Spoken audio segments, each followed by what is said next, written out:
গাজীপুরের টঙ্গী টিএনটি কলোনির বিটিসিএল মসজিদের প্রেস ইমাম ও খতিব মুফতি মহিবুল্লাহ মাদানীকে অপহরণের রহস্যে যেন খুলছেই না। অপহরণের ঘটনার মামলার অভিযোগ, সিসিটিভির ফুটেজ, মোবাইল ট্র্যাকিং এবং চিকিৎসকের রিপোর্টে অসঙ্গতি থাকার রহস্য আরও ঘনীভূত হচ্ছে। এলাকাবাসীর অভিযোগ, বিশেষ কোনো মহলের এজেন্ডা বাস্তবায়নে উগ্র হিন্দুবাদী সংগঠন ইসকনকে হাতিয়ার হিসেবে ব্যবহার করে দেশে বিশৃঙ্খলা পরিস্থিতি তৈরি ও আসন্ন জাতীয় সংসদ নির্বাচন বানচালের পায়তারা করা হচ্ছে।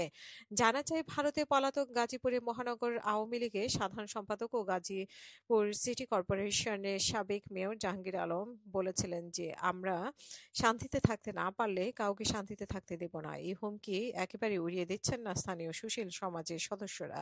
জাহাঙ্গীর আলম মেয়র থাকাকালে গাজীপুরের ইমাম পরিষদের নেতা হিসেবে মুফতি মহিবুল্লাহ মাদানীর সখ্যের কথা সবার জানা আছে। এছাড়াও অবিভক্ত টঙ্গী থানা আওয়ামী লীগের সাধারণ সম্পাদক রজব আলীর সাথেও তার ছিল দহরম মহরম সম্পর্ক। সেই সুবাদে ভারতে পলাতক সাবেক মেয়র জাহাঙ্গীর আলমের অদৃশ্য প্রেসক্রিপশনে কার্যক্রম নিষিদ্ধ সংগঠন আওয়ামী লীগের স্থানীয় নেতাদের পৃষ্ঠপোষকতায় ইসকনকে ব্যবহার করে দেশব্যাপী অস্থিতিশীল পরিস্থিতি তৈরির পায়তারা করা হয়েছে বলেও এলাকাবাসী মনে করেন। এমনকি তারা খানিকটা সফল হয়েছিল।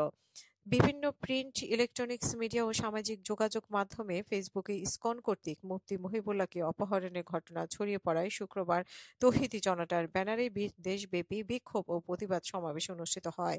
এদিকে বুধবার দুপুরে সরেজমিনে টিএনটি কলোনির বিটিসিএল জামে মসজিদের পাশে মুফতি মহিবুল্লাহ খতিব মানজিল গেলে তার ছোট ছেলে মোহাম্মদুল্লাহ তার বাবার কারো সাথে কথা বলতে পুলিশ ও গোয়েন্দা সংস্থার পক্ষ থেকে নিষেধ আছে উল্লেখ করে স্থানীয় সাংবাদিকদের বাসায় ঢুকতে বারণ করেন।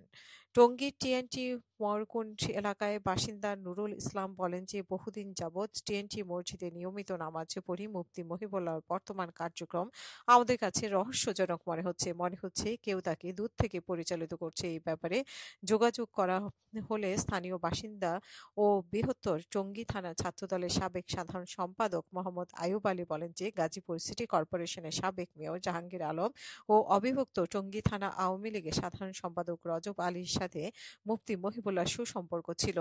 এটা সকলেরই জানে। তাদের ইশারা ইঙ্গিতে এবং আর্থিক সুবিধার বিনিময়ে ইসকনের ধোঁয়া তুলে দেশে অস্থিতিশীলতা পরিস্থিতি সৃষ্টি করছে কিংবা নির্বাচন বানচাল করতে ইসকনকে হাতিয়ার হিসেবে ব্যবহার করে অরাজক পরিস্থিতি তৈরি করছে বলে সন্দেহ হচ্ছে এবং তাদের কার্যক্রম আমাদেরকে ভাবিয়ে তুলছে। পরবর্তীতে এর চেয়ে কঠিন কোনো নাটক জাতির সামনে আসছে কিনা, এমন আরও মহিবুল্লাহর আবির্ভাব হয় কিনা তা নিয়ে এখনই সন্দেহ প্রকাশ করছেন।